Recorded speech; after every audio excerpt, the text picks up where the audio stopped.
ಸಂವಿಧಾನದಲ್ಲೇ ಇದೆ ನಮ್ಮ ಹಕ್ಕು ಅಂತ. ಊಟ ನಮ್ಮ ಹಕ್ಕು.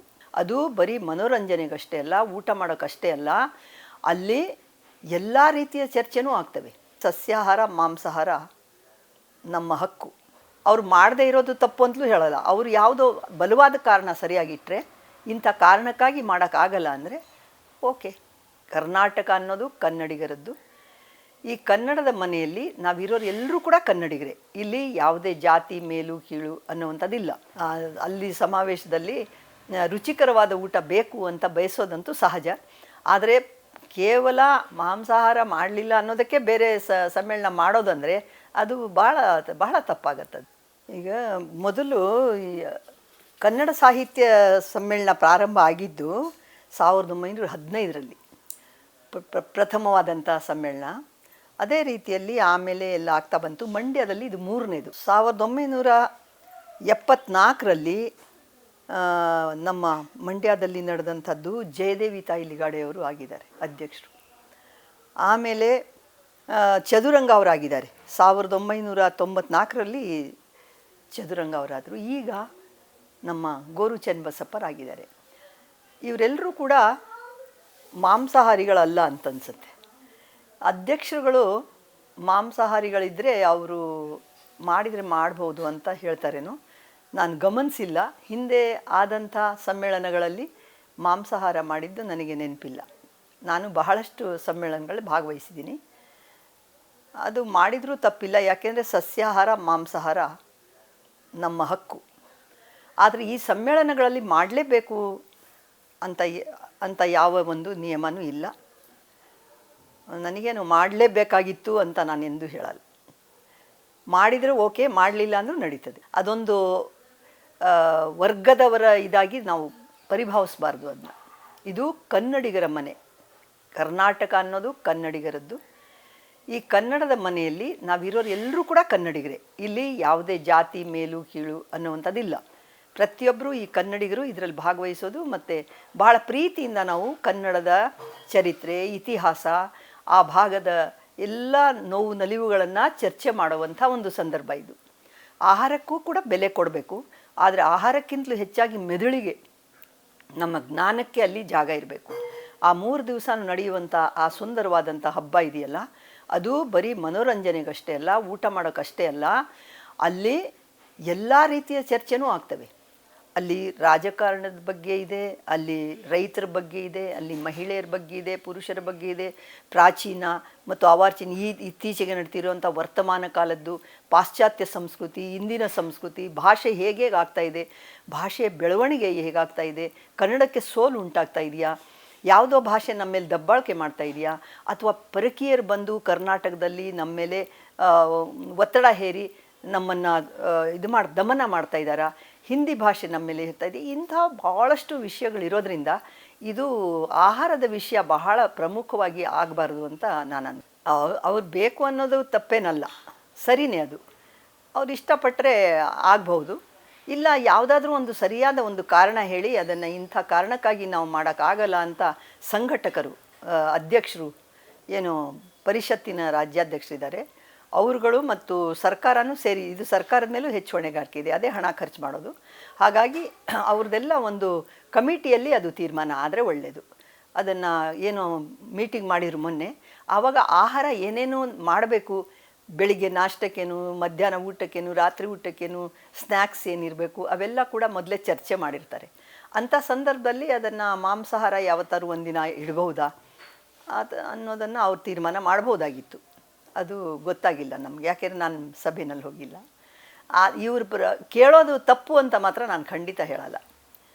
ಅವ್ರು ಮಾಡದೇ ಇರೋದು ತಪ್ಪು ಅಂತಲೂ ಹೇಳಲ್ಲ. ಅವರು ಯಾವುದೋ ಬಲವಾದ ಕಾರಣ ಸರಿಯಾಗಿಟ್ಟರೆ, ಇಂಥ ಕಾರಣಕ್ಕಾಗಿ ಮಾಡೋಕ್ಕಾಗಲ್ಲ ಅಂದರೆ ಓಕೆ, ಹಾಗೇನಿಲ್ಲ. ಈಗೆಲ್ಲ ಒಗ್ಗೊಂಡಿದ್ದಾರೆ ನೋಡಿ. ನಾವು ರಾಜಕಾರಣದಲ್ಲಿದ್ದಾಗ ಇವರು ರಾಮಕೃಷ್ಣ ಹೆಗಡೆ ಅವರು, ದೇವೇಗೌಡರಂತೂ ಒಕ್ಕಲಿಗರು, ಅವ್ರು ತಿಂತಾರೆ.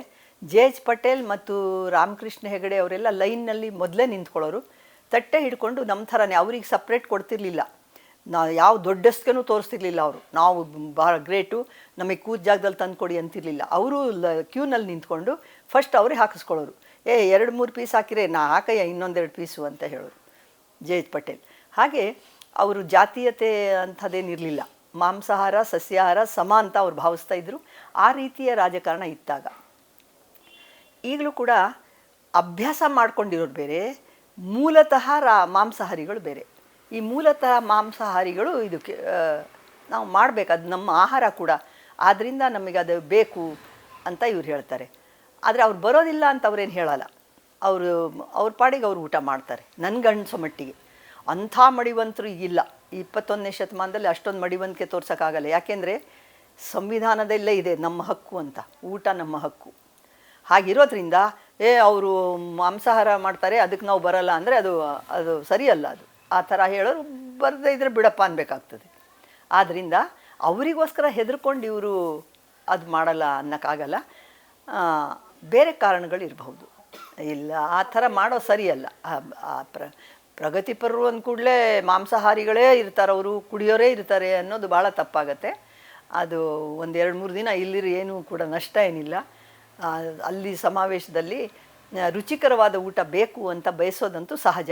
ಆದರೆ ಕೇವಲ ಮಾಂಸಾಹಾರ ಮಾಡಲಿಲ್ಲ ಅನ್ನೋದಕ್ಕೆ ಬೇರೆ ಸಮ್ಮೇಳನ ಮಾಡೋದಂದರೆ ಅದು ಬಹಳ ತಪ್ಪಾಗತ್ತದು. ಅದು ಯಾರು ಒಪ್ಪತಕ್ಕ ಮಾತಂತಲ್ವ. ಹಾಗಾದರೆ ಊಟಕ್ಕಂತಲೇ ಬರ್ತೀರಾ ನೀವು ಅನ್ನೋ ಪ್ರಶ್ನೆ ಬಂದುಬಿಡುತ್ತೆ. ಆದ್ದರಿಂದ ನಮಗೆ ಊಟಕ್ಕಿಂತಲೂ ಮಿಗಿಲಾಗಿ ಈ ಜ್ಞಾನದ ಬೆಳಕು ಚೆಲ್ಲುವಂಥ ಕೆಲಸಗಳು ಅಲ್ಲಾಗಬೇಕಾಗಿದೆ. ಪ್ರತಿಯೊಂದು ವಿಚಾರವೂ ಚರ್ಚೆ ಆಗಬೇಕು, ಮನೋರಂಜನೆ ಕೆಲಸ ಆಗಬೇಕು, ನಮ್ಮ ಕಲೆ ಪ್ರದರ್ಶನ ಆಗಬೇಕು, ನಮ್ಮ ಸಾಹಿತ್ಯ ಕಾವ್ಯ ವಿಚಾರ ಎಲ್ಲವೂ ಕೂಡ ಅಲ್ಲಿ ಬರಬೇಕಾಗ್ತದೆ. ಅದ್ರ ಜೊತೆಗೆ ಒಂದು ಅಂಶ ಊಟ ಅಷ್ಟೇ. ಆದ್ದರಿಂದ ಮಾಂಸಾಹಾರ ಒಂದು ವೇಳೆ ಅವರು ಮಾಡೋಕ್ಕೆ ಇಷ್ಟಪಟ್ಟರೆ ಸ್ವೀಕಾರ ಮಾಡೋದು, ಮಾಂಸಾಹಾರಿಗಳೆಲ್ಲ ಖುಷಿಯಿಂದ ಊಟ ಮಾಡ್ತಾರೆ. ಇಲ್ಲ ಅಂದರೆ ಪರವಾಗಿಲ್ಲ ಅನಿಸುತ್ತೆ. ಸಮ್ಮೇಳನಾಧ್ಯಕ್ಷರಿಗೆ ನಾನು ಅಭಿಪ್ರಾಯ ಕೊಡೋಕ್ಕೆ ಯಾಕೆ ಇಷ್ಟಪಡಲ್ಲ ಅಂದರೆ, ಈಗಾಗಲೇ ನಾವು ಕೆಲವು ವಿಷಯದಲ್ಲಿ ಅವರಿಗೆ ಆಗ ವಿರುದ್ಧ ಮಾಡಿದ್ವಿ. ಈಗ ಅವರು ತೀರ್ಮಾನ ತಗೊಂಡ್ಮೇಲೆ ಅದನ್ನು ನಾವೇನು ಹೇಳೋಕ್ಕಾಗಲ್ಲ. ಯಾಕೆಂದರೆ ಇದು ಮುಖ್ಯಮಂತ್ರಿ ಸಿದ್ದರಾಮಯ್ಯನವರ ನೇತೃತ್ವದಲ್ಲಿ ಸಭೆ ನಡೆದಿದೆ. ಆಗ ಎಲ್ಲ ವಿಷಯವನ್ನು ಅವರು ಮುಂದಿಡಬೇಕಾಗಿತ್ತು. ಅದು ನಮಗೆ ಗೊತ್ತಿರಲಾರದ ವಿಷಯ. ಏನು ನಡೀತಲ್ಲಿ ಅಂದರೆ ಇನ್ನೊಂದು ವಿಷಯನೂ ಗೊತ್ತಿಲ್ಲ ನನಗೆ. ಇದುವರೆಗೂ ನಡೆದಂಥ ಎಲ್ಲ ಸಾಹಿತ್ಯ ಸಮ್ಮೇಳನಗಳಲ್ಲಿ ಮಾಂಸಾಹಾರ ಮಾಡ್ತಿದ್ರ, ಹಿಂದೆ ಮಾಡಿ ಅದು ಮಾಡ್ಕೊಂಬಂದಿಲ್ಲ, ಆದ್ದರಿಂದ ರೂಢಿ ಇಲ್ಲ, ನಾವು ಅದನ್ನು ಸಸ್ಯಾಹಾರನೇ ಮಾಡಿರೋದು ಪ್ರತಿಯೊಂದು ಸಮ್ಮೇಳನದಲ್ಲೂ ಅಂತ ಅವ್ರು ಹೇಳ್ತಾರೋ, ಅಥವಾ ಯಾವಾಗಾರು ಮಾಡಿದರೂ ಈಗ ನಾವು ಮಾಡಲ್ಲ ಅಂತಾರೋ, ಅಥವಾ ಅವ್ರು ಮಾಡಿದ್ದಕ್ಕೆ ನಾವು ಮಾಡ್ತೀವಿ ಅಂತಾರೋ, ಅದು ಅವ್ರಿಗೆ ಬಿಟ್ಟಿದ್ದು. ಹಾಗಾಗಿ ಯಾವಾಗಲೂ ಒಂದು ಸಮ್ಮೇಳನಕ್ಕೆ ಒಂದು ನಿಯಮ ಹಾಕ್ಕೊಂಡಿರ್ತಾರೆ. ಆ ನಿಯಮವನ್ನು ಮುರಿಬಹುದು. ಮುರಿಯುವಂಥ ಬಲವಾದ ಕಾರಣ ಇರಬೇಕಾಗ್ತದೆ. ಆದ್ದರಿಂದ ಆ ಮುರಿಯುವಿಕೆ ಇದೆಯಲ್ಲ, ಸಸ್ಯಾಹಾರ ಮಾಂಸಾಹಾರದ ವಿಷಯ, ಅದು ನನಗೆ ಸಂಪೂರ್ಣವಾಗಿ ಗೊತ್ತಿಲ್ಲದ ಕಾರಣ ನಾನು ಅದನ್ನು ಹೇಳೋಕ್ಕೆ ಇಷ್ಟಪಡಲ್ಲ.